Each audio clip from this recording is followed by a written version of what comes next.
निराला साहित्य मंडल एवं निराला साहित्य महिला मंडल के तत्वाधान में आयोजित तुलसी जयंती कार्यक्रम एवं डॉक्टर मानद की उपाधि प्राप्त किए द्विवेदी दंपति के सम्मान समारोह के मुख्य अतिथि माननीय विनय कुमार पाठक जी, कार्यक्रम की अध्यक्षता कर रहे निराला साहित्य मंडल के अध्यक्ष पूर्व नगर पालिका अध्यक्ष माननीय राजेश अग्रवाल जी, कार्यक्रम में अपनी विशिष्ट अतिथि प्रदान करते हुए जांजगीर चांपा के विधायक माननीय दास नारायण कश्यप जी, जयपुर विधायक माननीय बालेश्वर साहू जी, इस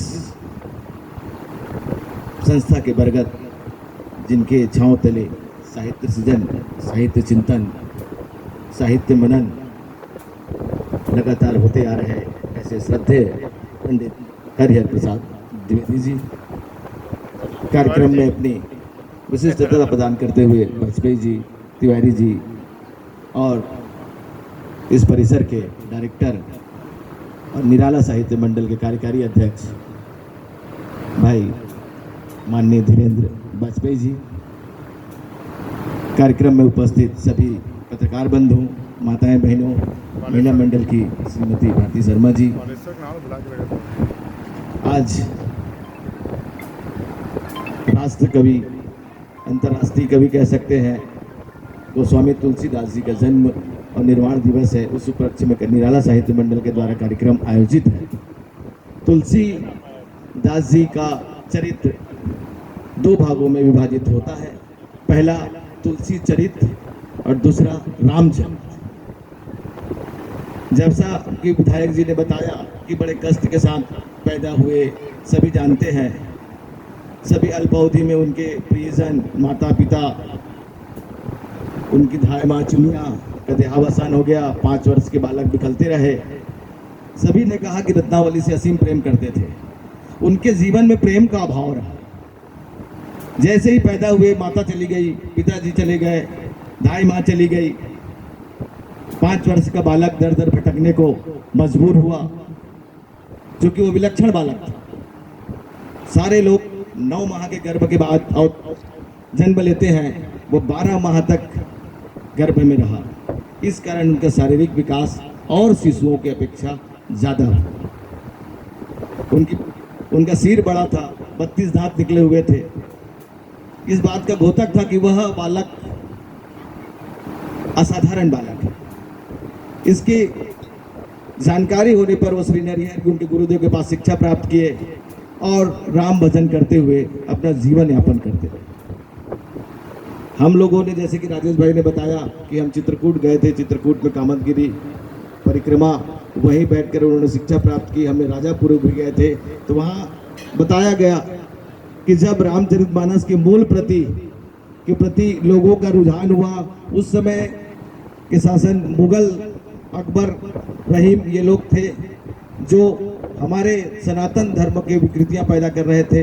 धर्म परिवर्तन हो रहा था। उस समय तुलसी का प्रादुर्भाव हुआ और उन्होंने रामचरितमानस जैसी एक श्रेष्ठ रचना दी, जिसको चोरी करने के बाद, चोरी कर लिए कुछ लोगों ने, चोरी करने के बाद में जब उसका पीछा किया गया तो गंगा नदी में फेंक दिया गया, जाल बढ़ाकर उसको प्राप्त किया गया। मात्र हम लोगों को वहाँ पर हस्तलिपि उनका अयोध्या कांड ही देखने को मिला, बाकी सब नष्ट हो चुका है।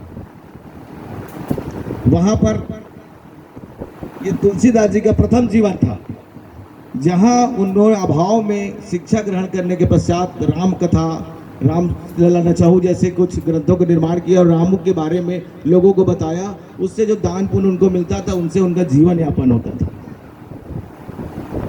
उसके बाद 28-29 वर्ष में, जैसे राम भद्राचार्य जी ने कहता था कि उनका विवाह हुआ नहीं, उनको विवाह थोपा गया, उन पे विवाह कराया गया।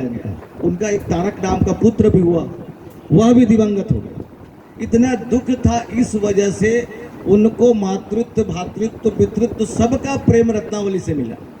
इसलिए वो रत्नावली के प्रति आसक्त थे, इसलिए रत्नावली को वो अपने जीवन के लिए महत्वपूर्ण मानते थे, क्योंकि उनके जीवन में सिर्फ संघर्ष था, प्रेम नहीं था। उनको हम स्त्री या काम की नज़र से ना देखें, उनको जो प्रेम प्राप्त हुआ अपनी पत्नी से, जो सहचरी होती है, इसलिए उनके मन हमेशा अपनी पत्नी के प्रति लगाव लगा रहता था।